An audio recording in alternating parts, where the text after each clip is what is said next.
17 साल की उम्र में कमाना शुरू किया और 27 साल तक यह नहीं समझा कि पैसे को कैसे मैनेज करना है, कैसे ग्रो करना है। फिर कई बार नुकसान करने के बाद, कई धक्कों से, कई लोगों से और ऐसी किताबों से सीखकर पैसे को ग्रो करना शुरू किया, फाइनेंशियल फ्रीडम की तरफ चलना शुरू किया। लेकिन आज मुझे लगता है काश कुछ चीजें मुझे पहले पता होती तो मैं कई गलतियां ना करता। तो इस वीडियो का यही पर्पस है कि आपको वो गलतियां मैं बता पाऊं, सो दैट आप मेरे एक्सपीरियंस से सीख के अपना टाइम और अपना पैसा दोनों बचा सको। मैंने सुबह एक लिस्ट बनाई है 15 ऐसी गलतियों की जो लोग करते हैं और मैंने भी करी। सो ये मिस्टेक्स मैं आपके साथ इस वीडियो में शेयर करूंगा। एक एक मिस्टेक को ध्यान से सुनना और इसी वीडियो में मैं आपके साथ एक बजटिंग ब्लूप्रिंट भी शेयर करूंगा जो कमाल की चीज है, आपकी लाइफ में हमेशा काम आएगी। वो भी आपको इसी वीडियो में मिलेगा। शुरू करते हैं मेरी पहली मिस्टेक के साथ। तो पहली गलती है कि सेव लेटर, बचाओगे नहीं तो मचाओगे नहीं। एक गलती जो मैं करता रहा और बहुत लोग करते हैं कि एंड में सेविंग कर लेंगे, पैसे बच गए तो सेविंग कर लेंगे। हाँ, सेविंग करनी है, लेकिन लास्ट में अगर पैसा बचा तो जरूर सेव करेंगे और सेविंग प्रायोरिटी बन नहीं पाती, सेविंग हो नहीं पाती, सेविंग रह जाती है। होता क्या है, हम सोचते हैं हम लास्ट में सेविंग कर लेंगे। इससे हम अपने माइंड को, अपने ब्रेन को क्लियर सिग्नल देते हैं कि सेविंग इंपॉर्टेंट नहीं है। और जब हम सोचते हैं सेविंग लास्ट में करेंगे, हमें कई खर्चे नजर आते रहते हैं और हमें लगता है ये ज्यादा इंपॉर्टेंट है, ये ज्यादा इंपॉर्टेंट है, अगले महीने सेव कर लूंगा। लेकिन अब ये देखो कि जो खर्चे हमने डाले होते हैं वो खर्चे हम करते हैं। मोबाइल का बिल जा रहा है, रेंट जा रहा है, इस तरह के कई एक्सपेंसेस जा रहे हैं, लेकिन सेविंग को हमने वो इंपॉर्टेंस नहीं दी, उसको हमने लास्ट में रखा और हम सेविंग कर नहीं पा रहे। तो पहली चीज जो हमें करनी है ना, वो इस सीक्वेंस को, इस ऑर्डर को चेंज करना है। जब पैसे बच जाएंगे तो सेव कर लेंगे की जगह सबसे पहले सेव करना है, बाकी खर्चे बाद में। ये एक हैबिट है, ये एक आदत है जो धीरे धीरे आपको पड़ेगी। जब आप सेविंग को इंपॉर्टेंस दोगे कि सबसे पहले मुझे सेव करना है, तो आपकी हैबिट बनती जाएगी और ये हैबिट फ्यूचर में कई कमाल आपके लिए करेगी। सेकंड पॉइंट में आप इस चीज को समझोगे कि ये सेव करा हुआ पैसा कैसे कमाल कर सकता है या कैसे आपको कंगाल कर सकता है। सो सेकंड गलती जो बहुत लोग करते हैं वो है इग्नोरिंग इन्फ्लेशन, मतलब महंगाई से लड़ाई चलती रहती है। ये चीज आपने कितनी कॉमन देखी होगी ना, एक तरफ दाम बढ़ रहा है, दूसरी तरफ लोगों का पारा चढ़ रहा है। देखो, इन्फ्लेशन तो होनी ही है, महंगाई तो हर साल होनी है, कुछ परसेंटेज हर साल चीजों की कीमत बढ़नी है। अब कुछ लोग महंगाई को रोते रहेंगे, महंगाई से लड़ते रहेंगे, लेकिन कुछ लोग दिमाग लगा के महंगाई से जीतते हैं। मैंने भी ये गलती बहुत साल करी कि इन्फ्लेशन को, महंगाई को इग्नोर किया। लेकिन आप ये देखो, पेट्रोल के प्राइसेस की बात करते हैं। 1991 में पेट्रोल जो था वो 14 रुपीज के आसपास था, 2001 में 28 रुपीज के आसपास था, 2011 में 63 रुपीज के आसपास था, 2021 में, आज की डेट में 95 रुपीज के आसपास है।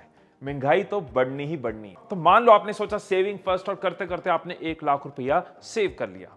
अब वो 1 लाख अगर आपके घर में पड़ा है या आपके बैंक में पड़ा है, तो इन्फ्लेशन क्या है, एवरेज इन्फ्लेशन रेट लेके चलते हैं कि 6% महंगाई हर साल बढ़ रही है। तो अगर हर साल 6% महंगाई बढ़ रही है, आपका जो 1 लाख है उसकी वैल्यू अगले साल 95,000 के आसपास रहेगी। तो आपका पैसा घर में पड़ा पड़ा बच नहीं रहा, वो खत्म हो रहा है। आपने वो 1 लाख बैंक में रखा, बैंक का रेट ऑफ इंटरेस्ट आपको 3 से 4% मिला, लेकिन इन्फ्लेशन अगर 6% है तो आपका पैसा बढ़ नहीं रहा, आपका पैसा घट रहा है। सो महंगाई की जो भी परसेंटेज है, आपका जो पैसा है अगर उसके ऊपर जो रिटर्न है उससे कम है, तो आपका पैसा महंगाई खाते जा रही है, महंगाई डायन खाए जाता है। अगर उसके बराबर है तो आपका पैसा ऑलमोस्ट सिमिलर रह जाता है। अगर उससे ज्यादा है तो ये आपकी ग्रोथ है, ये आपकी इनकम है, ये आपकी अर्निंग है, ये आपकी मल्टीप्लिकेशन की तरफ शुरुआत है। ये चीज मैंने बहुत लेट समझी, लेकिन जब समझी तो वो गलती करनी छोड़ दी जो है मेरा अगला पॉइंट। ये गलती भी बहुत लोग करते हैं, वो है कि एक ही जगह पैसा लगा देते हैं। सो नेक्स्ट गलती जो मैं आपको बताना चाहता हूं कि अपने फंड्स को डाइवर्सिफाई करना बहुत जरूरी है। जैसे हमारी बॉडी के लिए अलग अलग न्यूट्रिशन जरूरी है। सिर्फ कार्ब खाते रहेंगे, सिर्फ प्रोटीन खाते रहेंगे तो बात नहीं बनेगी, बॉडी बीमार हो जाएगी। इसी तरह से हमारे पैसे एक ही जगह पे डाल देंगे तो नुकसान होने के चांसेस। सिर्फ बैंक में है तो ग्रो नहीं कर रहा, सिर्फ घर पे है तो पीछे जा रहा है। सारे पैसे स्टॉक्स में लगा दिए, शेयर मार्केट में लगा दिए, मार्केट क्रैश कर गई तो आपका नुकसान बड़ा हो गया। कुछ इक्विटीज में लगाया, कुछ बॉन्ड्स में लगाया, कुछ म्यूचुअल फंड्स में लगाया, कुछ गोल्ड में लगाया, अगर आप जैसे जैसे ग्रो करते हो अपनी इनकम, रियल एस्टेट में लगाया। लेकिन एक बैलेंस बना के चलना बहुत जरूरी है कि मेरी एज, मेरे रिस्क टेकिंग प्रोफाइल के हिसाब से मैं कितना रिस्क ले सकता हूं, मेरे गोल्स क्या है, मेरे ऊपर रिस्पॉन्सिबिलिटीज क्या है, उसके हिसाब से अपने फंड्स को आप डाइवर्सिफाई करोगे तो आपको नुकसान नहीं होगा, आपका पैसा ग्रो करना शुरू कर देगा। मैं अगर अपनी बात करूं तो मैं अपनी 35% जो इन्वेस्टमेंट है वो सेफ जोन में रखता हूं, जहां पे रिस्क मिनिमल होता है, जैसे कि रियल एस्टेट हो गया, कंपैरेटिवली रिस्क कम है, पीपीएफ हो गया, या फिर आप बैंक में कुछ पैसा होना जरूरी है तो कुछ पैसा बैंक में भी रहता है। और 65%, देखो ये अपनी अपनी एज और अपने अपने प्रोफाइल के हिसाब से, और ये आपकी स्टेज के साथ साथ बदलता भी है। मैं अपनी कैलकुलेशन शेयर कर रहा हूं, और अगर आपको इस चीज पे वीडियो चाहिए कि किस एज में कितना इन्वेस्ट कहां करना चाहिए, तो कमेंट्स में बता देना, मैं उस चीज पे भी वीडियो बना दूंगा। 65% में थोड़ा सा रिस्क टेकिंग में रखता हूं, स्टॉक्स के अंदर लगा दिया, वेंचर्स के अंदर लगा दिया, कुछ परसेंटेज म्यूचुअल फंड्स में भी लगा देता हूं, जो कंपैरेटिवली सेफ है बट सुपर सेफ भी नहीं है। इन सब टॉपिक्स के ऊपर मैंने कई वीडियोस बनाई हैं। अगर आप इस चीज को डिटेल में जानना चाहते हो, स्टॉक्स, म्यूचुअल फंड्स, तो नीचे डिस्क्रिप्शन में आपको लिंक मिल जाएगा। इस वीडियो को देखने के बाद आप उन वीडियोस को देख सकते हो और डिटेल में चीजों को समझ सकते हो। अब बात करते हैं हमारी अगली गलती की। अगली जो गलती है वो है दुनिया का 8th वंडर, और ये 8th वंडर है कंपाउंडिंग।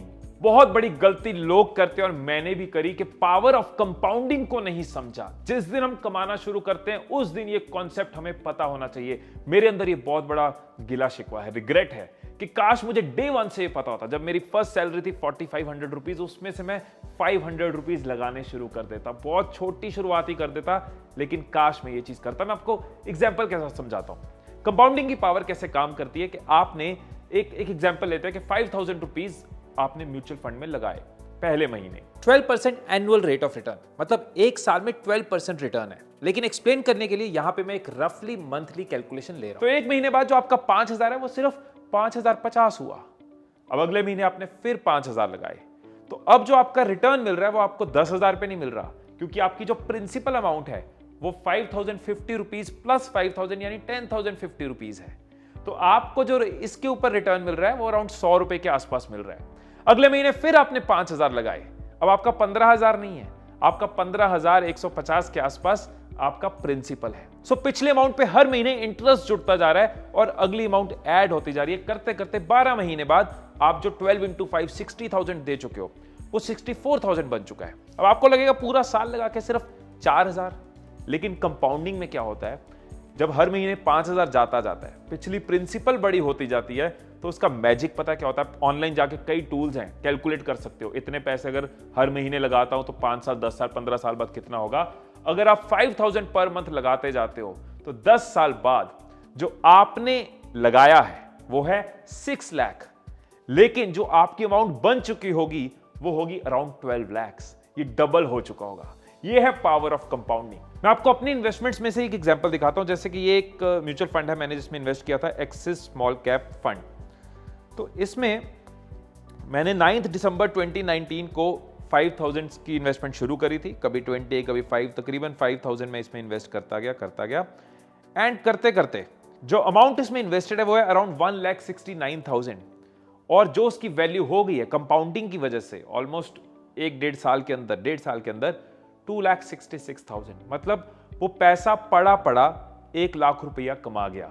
1 लाख की बहुत वैल्यू होती है, और ये भी जब कंपाउंड होगा, जो ऐड होगा तो वो और मल्टीप्लाई होगा। ये ना एक तरह का बीज है, आपने बीज डाल दिया, पहले महीने आपको कुछ नहीं नजर आएगा, भी एक आधा पत्ता नजर आया, कुछ नहीं हुआ, लेकिन 10 साल बाद यही बीज पेड़ बन जाता है, एक बहुत बड़ा पेड़, फिर उससे फ्रूट भी मिलता है, उससे शेड भी मिलता है, फिर उसके फायदे कई गुना होते हैं। सो ये कंपाउंडिंग की पावर मैजिकल है। मेरे अंदर से मैं रेस्टलेस होता हूं कि यार मुझे काश पहले पता होता, इसीलिए इस वीडियो में इस पे जोर लगा रहा हूं कि अगर नहीं पता तो इसको डिटेल में समझो। जिस भी तरीके से जिस भी ऐप में इन्वेस्ट करना है उस ऐप के थ्रू करो, कंपाउंडिंग को लेकिन सीरियसली लो। मैं अपने म्यूचुअल फंड्स के लिए ग्रो ऐप यूज करता हूं, स्टॉक में इन्वेस्ट करने के लिए मैं ज़ेरोधा की काइट और अपस्टॉक्स यूज करता हूं। इनके लिंक भी मैं आपको डिस्क्रिप्शन में दे दूंगा। हर पॉइंट पे जो भी सपोर्टिंग एप्स है, सपोर्टिंग वीडियोज है, सपोर्टिंग आर्टिकल है, उनके लिंक्स आपको डिस्क्रिप्शन में मिल जाएंगे। अब चलते हैं अगली गलती जो आपको नहीं करनी, वो है अनमैनेज्ड एक्सपेंसेस। अब हमें कहा जाता है कि भाई एक जिंदगी है, जियो जी भर के, और कुछ लोग आके कहते हैं एक जिंदगी है, ध्यान से जियो। तो समझ नहीं आता ना क्या करें। सो मैं आपको ये कहना चाहूंगा, अपनी गलती से, अपने एक्सपीरियंस से ये शेयर करना चाहूंगा कि जिंदगी जियो पर हमेशा जियो। हम कई बार ऐसे कुछ खर्चे कर लेते हैं जो सिर्फ टेम्परली हमें जिंदगी जीने की एक तरह का ऑप्शन देते हैं, लेकिन उन खर्चों की वजह से हम हमेशा जिंदगी नहीं जी पाते। बाद में पछताते हैं, बाद में नुकसान होते हैं, बाद में हमें बहुत सारे कॉम्प्रोमाइजेस करने पड़ते हैं। ये समझ कैसे डेवलप करनी है, अनमैनेज्ड एक्सपेंसेस से कैसे डील करना है, मैं आपको डिटेल में तो बताता हूं। 3 तरह के अनमैनेज्ड एक्सपेंसेस आप करते हो, हर कोई करता है, इनको समझते हैं। एक खर्चों का टाइप जो हम करते हैं वो है इमोशनल परचेजेस। इमोशन में आके कर जाते हैं, भाई ब्रेकअप हो गया, आज तो दारू मैं भी पीऊंगा, तुम्हें भी पिलाऊंगा, सबको पिलाऊंगा, भाई बहुत दर्द हुई है दिल पे। पैचअप हो गया, उसने हाँ बोल दी, पार्टी मेरी तरफ से, ओ बिल तो भाई भरेगा। देखो, खर्चों में प्रॉब्लम नहीं है, एक्सपेंस करने में प्रॉब्लम नहीं है, लेकिन इमोशनल होके कर रहे हो, फ्लो में कर रहे हो, प्लान में नहीं है, कभी सोचा भी नहीं है, बाद में पछता रहे हो, वो इमोशनल परचेजेस को वॉच करना होगा। दूसरा, अनप्लान्ड परचेजेस। मॉल गए हैं, किसी ग्रोसरी स्टोर पे गए हैं, सुपरमार्केट में गए हैं, चल ये भी उठा लेते हैं, ये भी खरीद लेते हैं, अचानक लालच आ गया, कभी प्लान में नहीं था, सोचा नहीं था करना, लेकिन उस वक्त किसी ने हमें ट्रिगर कर दिया, कोई सेल, कोई ऐसी ऑफर, कोई ऐसा सेल्समैन जो हमसे परचेज करा गया।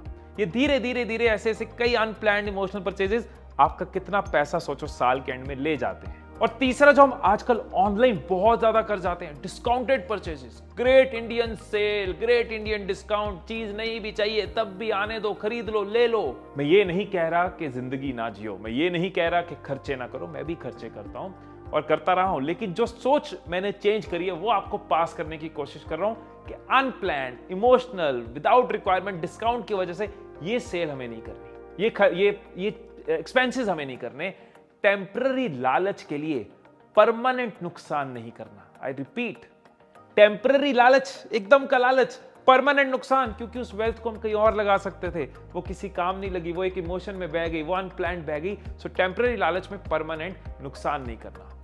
अब जो नेक्स्ट गलती है वो ऐसी चीज है जो कई बार दर्द देती है, कई बार सुकून देती है। प्यार की बात नहीं कर रहा, मेरी नेक्स्ट मिस्टेक प्यार नहीं, उधार की बात कर रहा हूं। अर्ज किया है कि बटुए को क्या मालूम पैसे उधार के हैं, वो तो फूला रहता है अपने ही गुमान में। तो जो नेक्स्ट पॉइंट है, जो लोन्स के अराउंड में आपके साथ डिस्कस करना चाहता हूं, रॉबर्ट कियोसाकी जी, रिच डैड पुअर डैड, इस बुक में इन्होंने इस चीज को बहुत इंपॉर्टेंस दी है। और मनी को लेके मैं समझता हूं कि ये बुक हर इंसान को जरूर पढ़नी चाहिए, जो भी फाइनेंशियली ग्रो करना चाहता है, पैसे को सही से समझना चाहता है। रॉबर्ट कियोसाकी की रिच डैड पुअर डैड मैं जरूर रिकमेंड करूंगा, इसका लिंक भी आपको डिस्क्रिप्शन में दे दूंगा। जो पॉइंट मैं आपसे शेयर करना चाहता हूं कि हर लोन बुरा लोन नहीं है, हर प्यार बुरा प्यार नहीं है, कोई प्यार दर्द दे रहा है, कोई सुकून दे रहा है। सो 2 तरह के लोन्स हैं, एक है गुड लोन्स, एक है बैड लोन्स। बैड लोन्स मतलब आपने कोई एक्सपेंसिव चीज लोन पे ले ली, आपने एक बहुत महंगी गाड़ी जो आपकी अफोर्डेबिलिटी के अंदर नहीं आती, लेकिन आपने लोन पे ले ली। अब 5 साल बाद आपने उस गाड़ी का प्रिंसिपल अमाउंट भी दिया, उस गाड़ी के ऊपर जो आपका इंटरेस्ट लगा वो भी दिया, और 5 साल बाद उस गाड़ी की वैल्यू कम हो गई। तो यानी कि आपने अपने पैसे को काम पे नहीं लगाया। इस तरह के जो भी लोन हम लेते हैं, कोई महंगा फोन ले लिया, किसी तरीके उसकी इंस्टॉलमेंट निकाल ली, 1 साल बाद फोन की वैल्यू भी कम है, उसके पैसे भी हमने ज्यादा दिए हैं क्योंकि साथ में इंटरेस्ट दिया है। इसी तरह से गुड लोन्स हो सकते हैं। गुड लोन्स मतलब आपने गाड़ी लोन पे ली, लेकिन वो गाड़ी आपने एज अ कैब यूज करी, या कोई शॉफर आपने रखा, उसको एज अ कैब चलाया, उस गाड़ी से कमाया। यानी कि अगर आप लोन पे इंटरेस्ट दे रहे हो, आप उससे ज्यादा कमा रहे हो।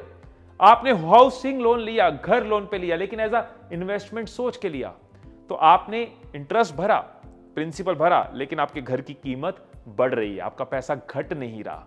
या फिर आपने उस घर को किराए पे लगा दिया, तो आपकी एक इनकम सोर्स भी बन गया। सो लोन बुरा नहीं, आप बिजनेस के लिए लोन ले रहे हो और अपने बिजनेस को ग्रो कर रहे हो, रेट ऑफ इंटरेस्ट से ज्यादा प्रॉफिट क्रिएट करना चाह रहे हो, this is right, this is normal, this is how business is done, it's okay. Understand the difference, good loan या बैड लोन। कभी भी कोई चीज ईएमआई पे लो, कभी भी कोई चीज लोन पे लो, गुड लोन या बैड लोन, उधार के इस आधार को याद रखना।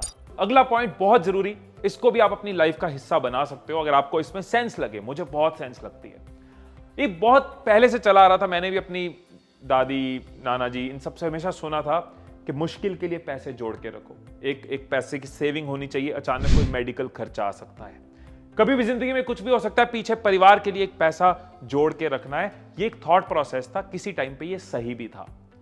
अब आज की डेट में जब हम एक्सीडेंट के लिए पैसे जोड़ रहे हैं, कभी भी हॉस्पिटल का खर्चा आ सकता है, उसके लिए पैसे जोड़ रहे हैं, दुनिया से कभी भी जा सकते हैं, पीछे परिवार के लिए पैसे जोड़ रहे हैं, तो पैसे तो कहीं ना कहीं सिमट रहे हैं, वो ग्रो नहीं करेंगे, वो कहीं इन्वेस्ट नहीं हो रहे। अब इसका बहुत ही अच्छा सोल्यूशन जो हो सकता है वो है इंश्योरेंस। अपनी हेल्थ इंश्योरेंस करवा लो, उसका एक प्रीमियम जाएगा, वो आपने भर दिया, लेकिन अब आपको मेडिकल एक्सपेंसेस के लिए कोई अलग से पैसे नहीं जोड़ने। आप अपना एक्सीडेंट कवर उस इंश्योरेंस में ले चुके हो, तो आपका अचानक कुछ, खुदा ना खास्ता, भगवान ना करे मेरी उम्र भी आपको लगे, लेकिन अगर कुछ होता है तो आपको उसके लिए फंड नहीं जोड़ना, आपको हर महीने उसके लिए पैसे नहीं जोड़ने। आप अपने पैसे को इन्वेस्ट कर रहे हो, कंपाउंडिंग में लगा रहे हो, अलग अलग जगह डाइवर्सिफाई कर रहे हो।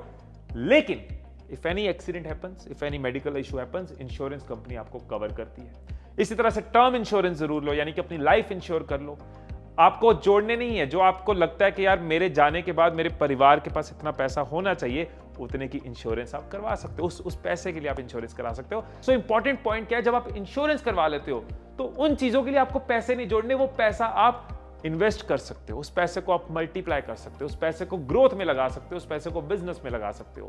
ये चीज जब से मैंने करनी शुरू करी, एक तो टेंशन खत्म हुई और दूसरा पैसा मल्टीप्लाई होना शुरू हुआ। अब हर साल हम एक्सीडेंट और मेडिकल इंश्योरेंस का एक प्रीमियम भर रहे हैं, राइट।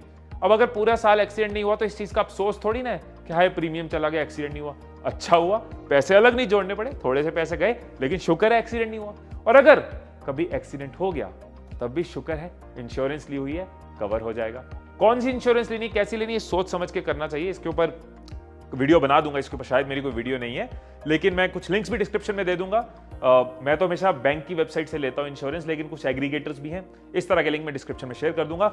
अब हम बात करते हैं अपनी अगली पॉइंट के ऊपर, ये है फाइनेंशियल इंफॉर्मेशन।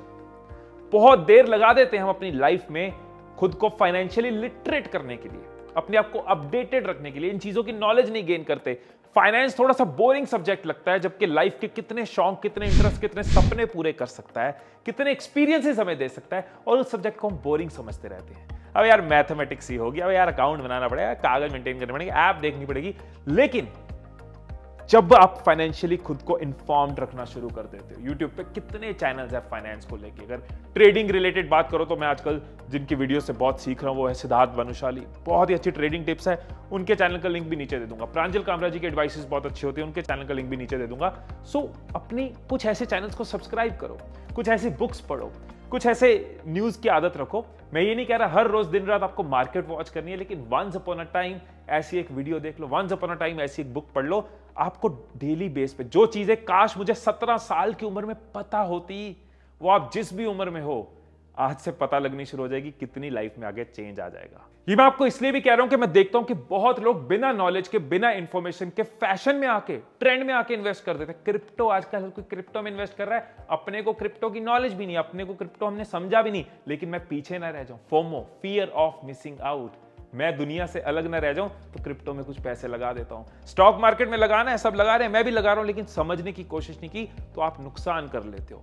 पैसा है, ये फैशन नहीं है, पैसा है, ये ट्रेंड नहीं है, ये आपके जीने का आधार हो सकता है, ये दूसरों को मदद करने का आधार हो सकता है, ये अपने परिवार के लिए एक आधार हो सकता है। सो इसकी नॉलेज होनी, इसकी इंफॉर्मेशन होनी जरूरी है। एक तरीका बताऊंगा, रातों रात अमीर हो जाओगे, मेरे बताए कॉन्सेप्ट पे चलोगे, 2 घंटे के अंदर अंदर मुझे पैसे दो, आपको 2 घंटे में बताऊंगा तरीका। अगर नहीं दिए तो आप ये तरीका मिस कर जाओगे, आप कभी अमीर नहीं हो पाओगे। आपके पास ये आखिरी मौका है अपनी जिंदगी बदलने का।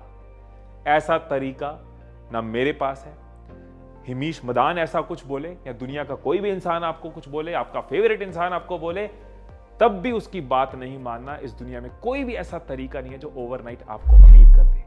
फिर भी ये गलती बहुत लोग करते हैं, get rich scheme, overnight success, overnight money, एक इतना पैसा लगाओ, गोले के नीचे गोला बनाओ, गोले के नीचे गोला बनेगा और आप अमीर हो जाओगे। नेटवर्क मार्केटिंग बहुत अच्छी इंडस्ट्री है, मैं जानता हूं लोगों को बहुत अच्छा उसमें अर्न करते हैं, प्रोडक्ट बेस्ड चलते हैं, लोगों का भी फायदा करते हैं, एम्प्लॉयमेंट प्रोवाइड करते हैं। लेकिन अगर कोई सिर्फ ये कह रहा है कि पैसा लगाओ और आप अमीर हो जाओगे, तो वो गलत है। ये लोग नेटवर्क मार्केटिंग को खराब कर रहे हैं। इसी तरह से ऑनलाइन कोर्सेज, इसके अंदर भी स्कैम चल रहा है। दोस्तों मैं तुम्हें बताऊंगा ऑनलाइन पैसा कैसे कमाना है, मेरा कोर्स लो। जब कोई कोर्स लेता है तो दोस्तों अब तुम्हें दूसरों को सिखाना है कि ऑनलाइन पैसा कैसे कमाओ, अब तुम भी कोर्स बनाओ। हर कोई कह रहा है तो ऑनलाइन, देख रहे हो एक स्कैम है ये। तो ऑनलाइन कोर्सेज में प्रॉब्लम नहीं है, नेटवर्क मार्केटिंग में प्रॉब्लम नहीं है, वैल्यू में प्रॉब्लम है। जो वैल्यू नहीं दे रहा, आपको गलत कमिटमेंट कर रहा है कि पैसा लगाओ और अमीर बन जाओ, इसमें अपने पैसे का नुकसान मत करना। ये गलती प्लीज आप लोग मत करना। अगर कहीं प्रोडक्ट नजर आ रहा है, network marketing company product based चल रही है, प्रोडक्ट में पावर है, वो कंपनी सही है। अगर कंजम्पशन की बात कर रही है, इसी तरह से ऑनलाइन कोर्सेज, मैं लाख रुपए वाले ऑनलाइन कोर्सेज भी सब्सक्राइब कर चुका हूं, उनसे सीखता हूं। लेकिन वैल्यू से चलता हूं। दूसरा वैल्यू दे रहा है कि सिर्फ स्कैम स्कैम स्कैम चल रहा है। सो प्लीज हाथ जोड़ के रिक्वेस्ट है, मेरी गुजारिश है, हार्ड अर्न मनी है आपकी, ऐसे किसी इंसान को, ऐसे किसी स्कैमस्टर को, ऐसी किसी स्कीम को अपनी हार्ड अर्न मनी मत देना। देखो अगले पॉइंट पे जो मैं कहना चाह रहा हूं, ये बहुत सारे शायद बड़े बुजुर्ग इससे अग्री नहीं करेंगे, क्योंकि एक फिलॉसफी है कि हर पैसा बचाओ। मैं ये नहीं मानता, मैं कहता हूं कि जिंदगी एक है, इसको जीना भी है और बैलेंस भी बनाना है। मैं एग्जांपल देता हूं, हमारी एग्जांपल देता हूं, जैसे गुंजन को शौक है ट्रैवल का। ट्रैवल उसको फ्रेश फील कराता है, इंस्पायर करता है, उसको उससे बहुत कुछ सीखने को मिलता है। उसको शौक है फिटनेस का, फिटनेस के गियर्स, फिटनेस के लेटेस्ट इक्विपमेंट्स, वो उसके काम में भी उसको हेल्प करते हैं, वो उसको फिट रहने में, एनर्जाइज रहने में, अच्छा परफॉर्म करने में भी हेल्प करते हैं। हर किसी के शौक होते हैं। मेरे को शौक है गैजेट्स का, मुझे लेटेस्ट कैमरा, लेटेस्ट लैपटॉप, इन चीजों का, ये मेरी एफिशिएंसी में भी हेल्प करते हैं और ये मेरा शौक भी है। मुझे बुक्स का बहुत शौक है, मैं बुक खरीदने से पहले एक सेकंड नहीं सोचता। मुझे बुक अच्छी लगती है, मुझे लगता है मैं इससे एक पेज से एक लाइन भी अगर ले लूंगा तो समझ लो पैसे पूरे हो गए। अपनी प्रायोरिटीज क्लियर होनी बहुत जरूरी है। मैं कहना ये चाह रहा हूं कि अगर बह गए तो रह गए। हम गलती क्या करते हैं, हम मिस्टेक क्या करते हैं, या मैं गलती क्या करता था, हम अपने शौक के अलावा किसी भी चीज पे बह के पैसे लगा देते थे कि वो ये कर रहा है इसलिए करना है। सोशल मीडिया पे उसको ये खरीदते हुए देखा, मुझे भी खरीदना है। वो वहां घूमने गया, मेरी लिस्ट में नहीं है लेकिन मुझे भी घूमने जाना है। उसने ये लेटेस्ट फोन लिया, मुझे भी लेना है। क्या आपका वो शौक है? क्या आपको सच में वो इंस्पायर करता है? क्या वो आपको मोटिवेट करता है? आपको देख के मजा आएगा, अगले दिन और काम करने के लिए इंस्पायर्ड होगे तो सही है, अदरवाइज बह गए तो रह गए। 11 मिस्टेक, बहुत ही क्विक और इंस्टेंट टिप आपको दे रहा हूं कि कभी भी कोई परचेज करते हो ना, पहले एक लिस्ट बनाओ। कहीं मॉल में जा रहे हो, पहले लिस्ट बनाओ। इवन ग्रोसरी लेने जा रहे हो, राशन लेने जा रहे हो, तो लिस्ट आपके पास होनी चाहिए। ऑनलाइन ऑर्डर करने लगे ना, पहले लिस्ट बनाओ। लिस्ट बनाने से क्या होगा, आप सोचोगे कि हाँ ये चीज मैं लिस्ट में लिख रहा हूं, इसकी मुझे जरूरत है कि नहीं। खरीदने से पहले आपके पास टाइम होगा, 10 घंटे, 12 घंटे, 24 घंटे, जब भी आप एग्जीक्यूट करने वाले हो उससे पहले आपके पास टाइम होगा। कई बार हम एकदम ड्राइव हो जाते हैं, इमोशनली किसी चीज के साथ अट्रैक्टेड होते हैं, कोई ऐड हमें अट्रैक्ट कर देता है, लेकिन जब लिस्ट पे लिखते हैं, अवेयर होते हैं, सोचते हैं, सुलझते हैं, खरीदने तक हमारे पास टाइम होता है कि वो एकदम इंस्टेंट परचेज नहीं होती। और ऐसी कई परचेजेस आपको नजर आएंगी जो आप कर जाते हो, लेकिन जब लिस्ट बनाओगे तो ऐसी परचेजेस आप नहीं करोगे। छोटी सी टिप है लेकिन बहुत काम आएगी। अपनी शॉपिंग करने से पहले उसकी लिस्ट बनाओ, फोन में बनाओ या लिख के बनाओ, ताकि आप उसके बारे में सोच पाओ, अननेसेसरी परचेज ना करो। अगली बात, अगले पॉइंट पे चलते हैं।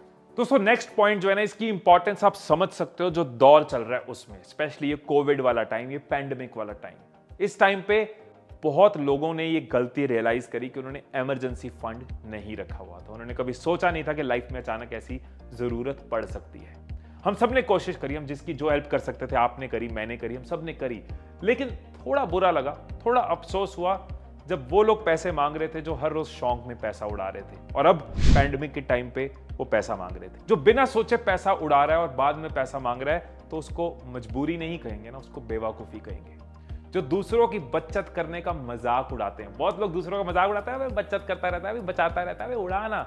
जो दूसरों की बचत करने का मजाक उड़ाते हैं, मजबूरी में वही लोग दूसरों के आगे हाथ फैलाते हैं। पॉइंट पहुंच गया ना, हमेशा एक इमरजेंसी फंड जरूर रखो। जनरली कहा जाता है, जितना मैंने पढ़ा, समझा, सुना, कि 3 से 6 महीने का फंड आपके पास जरूर होना चाहिए। अचानक बिजनेस में कुछ हो जाए, अचानक जॉब में कुछ हो जाए, लाइफ में कुछ हो जाए, 3 से 6 महीने का। लेकिन पैंडेमिक के टाइम पे मैं ये कह सकता हूं कि 6 महीने का इमरजेंसी फंड जरूर हो, कि अगर मेरे पास कोई इनकम सोर्स नहीं होगा, मेरे बेसिक एक्सपेंसेस मल्टीप्लाइड बाय 6, अगर 30,000 में मेरा घर चलता है तो 30,000 इंटू 6, 1,80,000 मुझे साइड करके लिक्विड रखना है, अपने पास रखना है। दोस्तों अगले पॉइंट पे आता हूं। बहुत सारे रिलीजन्स इस चीज पे फोकस करते हैं कि हमें अपनी इनकम का कुछ परसेंट चैरिटी में लगाना चाहिए, दूसरों की मदद करना चाहिए, जिस भी फॉर्म में हम कर सकते हैं। तो मैं पर्सनली इस चीज को बहुत सालों से मानता हूं, और मैं अपनी इनकम का 10% हमेशा डोनेशन में लगाता हूं। हर किसी का अपना अपना कॉज हो सकता है। मैं बच्चों की एजुकेशन में लगाता हूं, और मैं दूसरों को भी इंकरेज करता हूं कि आप भी अपनी इनकम का कुछ परसेंट जरूर लगाओ। ये भी सेविंग की तरह है, डे 1 से आदत डाल लो, होता रहेगा। नहीं तो किसी दिन करेंगे, कभी नहीं होगा। तो पॉइंट क्या है कि कई बार मेरे माइंड में थॉट आया कि यार मैं 10% से ज्यादा अगर कर सकता हूं तो क्यों ना करूं। मेरे पास अगर कोई पैसे आए हैं तो मैं ज्यादा लोगों की हेल्प कर दूं। बट एक चीज मैं आपको यहां पे बतानी चाह रहा हूं जो मेरे लिए राइट थी, मैं आपको बता रहा हूं कि बेसिकली 10% हमने डोनेट किया, और जो पैसा अगर बच गया हमारे पास, अगर एक्स्ट्रा पैसा है, उसको हम ग्रो करें, उसको ग्रो करके हम बाद में ज्यादा लोगों की हेल्प कर पाएंगे। अभी अगर आपने 1 लाख आपके पास आया, आपने सोचा 50,000 मैं चैरिटी में लगा दूं, तो आपके पास बचा 50,000, उसकी ग्रोथ उतनी नहीं होगी। वर्सेस आपने 1 लाख में से 10,000 लगाया, अपनी आदत को मेंटेन किया, आपके पास 90,000 बचा, उसको ग्रो करो। आपकी इनकम जब ग्रो करती है, आप ज्यादा लोगों की हेल्प कर पाते हो। मैंने इंश्योर किया कि मैं हर महीने 10% तो लगाऊं, लेकिन अगर पैसे बच रहे हैं तो बिजनेस में लगाऊं, बिजनेस को और ग्रो करूं, इनकम और ग्रो करेगी, इनकम और ग्रो करेगी, तो जो दूसरों को हेल्प करने का बजट में रख पा रहा हूं वो मैं और इंक्रीज कर पाऊंगा। फ्लाइट में भी तो कहते हैं दूसरों की मदद करने से पहले अपना ऑक्सीजन मास्क पहने। अगर अपने पास पैसे नहीं होंगे, अगर हमारी इनकम ग्रो नहीं कर रही होगी, हम दूसरों की मदद भी ज्यादा नहीं कर पाएंगे। सो ये पॉइंट हमेशा याद रखना कि दूसरों की मदद हमेशा करो, जरूर करो। आप भी कोशिश करो, जो भी बजट आप लगा सकते हो, 1%, 2%, 5%, 10%, वो लगाओ। और बाकी पैसे को जब ग्रो करते हो तो अपनी चैरिटी का, अपने दूसरों को मदद करने के बजट को भी ग्रो करो। सो ये मैं गलती इसलिए कह रहा हूं कि आज किसी दोस्त की मदद करने के लिए, आज किसी की मदद करने के लिए आपने सारा पैसा लगा दिया और फ्यूचर में ना खुद की मदद कर पाए ना दूसरे की, तो अल्टीमेटली वो एक नुकसान है, अपना भी और सोसाइटी का भी। अब हम आगे अपनी शायद सेकंड लास्ट गलती के ऊपर, जो है बजटिंग। मैंने आपसे ब्लूप्रिंट का भी वादा किया था, वो इसी में हम कवर करेंगे। बहुत लोग ये गलती करते हैं कि अपनी इनकम का बजट बना के नहीं चलते। सरकार बजट बनाती है, हर कंपनी बजट बनाती है, तभी तो इतने बड़े लेवल पे बड़े खर्चे और बड़ी सेविंग्स कर पाती है। तो हमें भी बजट बनाना जरूरी है। हमारा बजट उतना मुश्किल तो नहीं है ना, तो हम क्यों नहीं बना सकते। सो कुछ कैटेगरीज में आप अपने बजट को हमेशा डिवाइड करो। ज्यादा कैटेगरीज नहीं होनी चाहिए, 5 से 6 कैटेगरीज आप रख सकते हो। फॉर एग्जांपल, बजट में से इतना % सेविंग होगा, इतना % मेरे एक्सपेंसेस के लिए जरूरी है, इतना मेरे एंटरटेनमेंट के लिए जरूरी है, इतना मैं फ्यूचर के ट्रैवल के लिए रख रहा हूं, जब दुनिया ठीक हो जाएगी, जाना आना शुरू हो जाएगा, मैं ट्रैवल करूंगा, उसके लिए भी रख रहा हूं।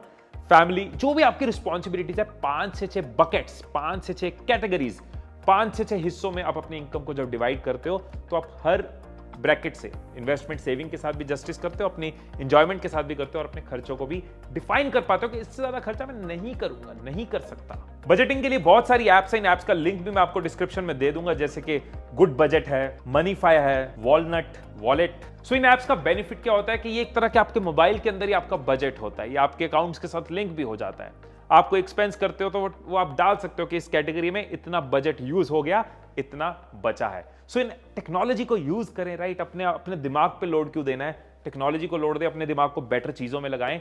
तो एक ब्लूप्रिंट आपके साथ शेयर करता हूं, कैसे आप अपने बजट को प्लान कर सकते हो। सो मान लेते हैं कि आपकी जो इनकम है वो है 50,000। तो सबसे पहले हमें क्या करना है, हमें सेविंग या अपनी इन्वेस्टमेंट या अपने इमरजेंसी फंड को साइड करना है। सो 20% एक मैं एवरेज लेके चल रहा हूं। अगेन ये आपके हिसाब से हो सकता है, आपकी इनकम, आपकी रिस्पॉन्सिबिलिटीज, आपकी एज, लेकिन एक एजम्पशन लेके चल रहा हूं कि 20% हमने सेविंग के लिए रख लिया। 10,000 आपने 50,000 में से सेव कर दिया।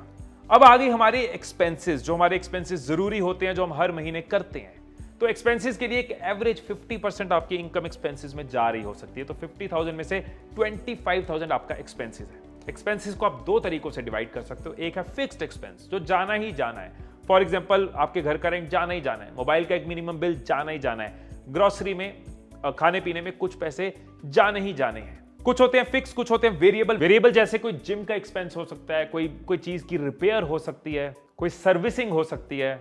इसके बाद आप कुछ अमाउंट रख सकते हो। आपके पास अराउंड 15,000 बच रहा है, जो आप रख सकते हो उन चीजों के लिए जो आपको इंस्पायर करते हैं, या किसी ऐसे गोल के लिए जो आप फ्यूचर में पूरा करना चाहते हो, जैसे कि ट्रैवल के लिए आप हर महीने कुछ सेव कर रहे हो, लेकिन 1 साल बाद उसको यूज कर रहे हो। सो इस तरीके से आपको अपना बजट क्लियर होना चाहिए कि आपने अपनी इनकम को कैसे डिवाइड करना है।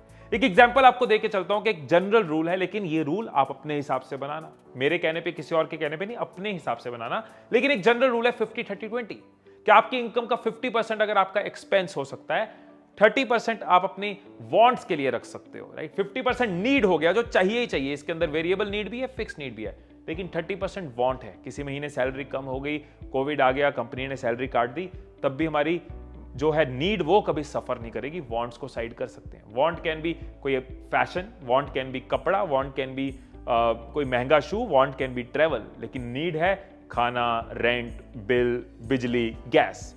तो 50% नीड्स, 30% वांट्स एंड 20% सेविंग। इस रेशियो से अगर हम चलते रहे तो लाइफ को बहुत स्मूथली चला सकते हैं। अच्छी अमाउंट सेव भी करेंगे, 30% से अपनी लाइफ को एंजॉय भी करते रहेंगे, एक्सपीरियंसेस भी लेते रहेंगे, और 50% के अंदर अंदर अगर अपने फिक्स्ड एक्सपेंसेस को रखेंगे तो कभी भी स्ट्रेस नहीं होगा, माइंडफुल चल पाएंगे। और एक चीज और बता दो, बहुत इंपॉर्टेंट पॉइंट मैंने मिस कर दिया, एक गलती ना बताने की गलती कर दी कि गोल्स भी होने चाहिए। जब हम सेव करते हैं, जब हम अपनी इन्वेस्टमेंट करते हैं तो गोल्स के हिसाब से होनी चाहिए।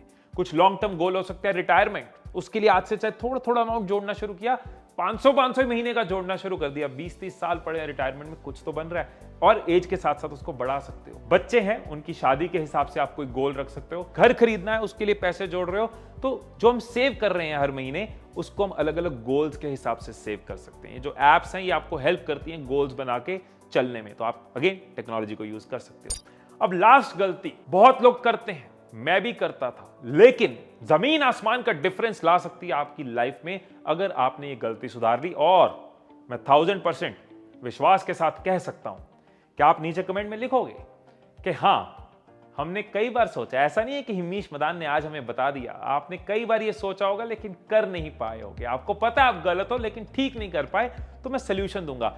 लास्ट पॉइंट जो आपके साथ शेयर करना चाहता हूं कि हम अपने एक्सपेंसेस को ट्रैक नहीं करते, इसलिए सारी बातें रह जाती हैं। 14 की 14 गलतियां आप करते रहोगे अगर ये 15वीं गलती आपने ना सुधारी, क्योंकि पता ही नहीं है पैसा जा कर रहा है। इसका एक तरीका है, मैं ये नहीं कहूंगा कि लैपटॉप में एक्सेल शीट बनाओ, मैं ये नहीं कहूंगा कि बैठ के डायरी बनाओ। डायरी कभी घर होगी, आप बाहर खर्चा कर रहे हो। लैपटॉप कभी कहीं और पड़ा है, चार्ज नहीं, आप खर्चा कर रहे हो। अपने फोन में चाहे व्हाट्सएप का एक अपने साथी ग्रुप बना के डालना शुरू कर दो। जब कोई एक्सपेंस करो, व्हाट्सएप पे अपने ग्रुप पे उस पे अपना एक्सपेंस डाल दो। जब भी कोई खर्चा करा, डाल दिया। हफ्ते में 1 घंटा निकाल के देखा कि मैं कहां खर्चे कर रहा हूं, कितना खर्चा कर रहा हूं। इसको और ऑर्गेनाइज कर सको, ऐप के अंदर कर सको तो और अच्छा है। फोन के अंदर कोई स्प्रेडशीट बना सको, गूगल शीट बना सको, और अच्छा है। लेकिन स्प्रेडशीट बन नहीं रही, ऐप डाउनलोड करी नहीं, इस चक्कर में रहने दिया, फिर कभी करेंगे। आलस नहीं, चाहे व्हाट्सएप पे शुरू कर दो, नोट्स में शुरू कर दो। ये पॉइंट बहुत जरूरी है, इसलिए मैं चाह रहा हूं किसी भी तरीके आप शुरू करो, लेकिन करो भाई, करो बहन, करो दोस्त, करो दोस्ती, करो जरूर। सो आज से अपने एक्सपेंसेस को ट्रैक करना शुरू कर दो, बहुत बड़ा डिफरेंस आएगा। आपको पता होगा खर्चा कहां करने की जरूरत है, कहां नहीं है। ये करने से आप सेव कर पाओगे, सेव कर पाओगे तो इन्वेस्ट कर पाओगे, इन्वेस्ट कर पाओगे तो कंपाउंड कर पाओगे। आज 20 के हो, 22 के हो, 25 के हो, सोचो 35 पे जाके फाइनेंशियल फ्रीडम। पैसे के लिए काम नहीं करोगे, काम जरूर करो, कोई इशू नहीं है, मैं मानता हूं मैं हमेशा काम करूंगा, लेकिन पैसे के लिए काम नहीं करना इज डिफरेंट फीलिंग। काम कर रहे हैं शौक के लिए, काम कर रहे हैं बिजनेस बिल्ड करने के लिए, काम कर रहे हैं जॉब्स क्रिएट करने के लिए, काम कर रहे हैं दूसरों को हेल्प करने के लिए, लेकिन पैसे की वजह से मजबूरी में काम नहीं कर रहे। ये बहुत ही अलग फीलिंग होती है, और मैं चाहता हूं कि ये फीलिंग आप भी एक्सपीरियंस करो। ये सारी चीजें क्यों मैं बता रहा हूं, क्यों ये लिस्ट बना के बैठा हूं, क्योंकि मुझे पता है ये गलतियां आप करोगे और किसी ना किसी दिन रियलाइज करोगे और फिर सोचोगे यार हम तो हिमीश मदान के साथ कनेक्टेड थे, सब्सक्राइब किया हुआ था चैनल उसका, लेकिन कभी उसने ये चीजें मैं बताई नहीं। तो मुझे बताना आपको ये मेरा फर्ज है, ये मेरी ड्यूटी है, और मेरे फर्ज को, मेरी ड्यूटी को वेस्ट मत करना, मेरी एफर्ट को वेस्ट मत करना। प्लीज इन चीजों पे ध्यान देना। आज से हैबिट्स पे ध्यान देना, छोटे छोटे अमाउंट से शुरू करना, छोटी छोटी आदतों से शुरू करना, लेकिन अपनी फाइनेंस को मैनेज करना शुरू करो। आपकी लाइफ में बहुत स्मूथनेस आएगी, स्ट्रेस बहुत कम होगा, खुशियां रहेंगी, कई सारे एक्सपीरियंस आप जी पाओगे। और मेरी तरह काश नहीं बोलोगे, काश हमें पहले पता होता। मैं तो कहता हूं शुक्र है जब पता चला, बहुत बढ़िया। और आप भी बोलो शुक्र है जब पता चला, बहुत बढ़िया। अब मैं और इमोशनल ना हूं, आई थिंक जो मैंने कहना था वो मैंने आपको कह दिया। जो भी बातें मैंने करी उसके रिलेटेड जो भी एप्स हैं, जो भी वीडियोस हैं, जो भी लिंक्स है वो आपको दे दूंगा। स्क्रीन पे आपको 2 एंड स्क्रीन्स नजर आ जाएंगी। इसके अंदर आपको स्टॉक मार्केट के बारे में डिटेल्ड वीडियो मिलेगी, इसके अंदर भी आपको फाइनेंशियल एजुकेशन और लिटरेसी के बारे में पता चलेगा। कुछ और हो तो कमेंट कर देना, और अगर चैनल को सब्सक्राइब नहीं किया तो ऐसी वीडियोस के लिए सब्सक्राइब कर लेना। फिर मिलेंगे अगली वीडियो में, तब तक खुश रहिए, खुशियां बांटते रहिए, and I love you all.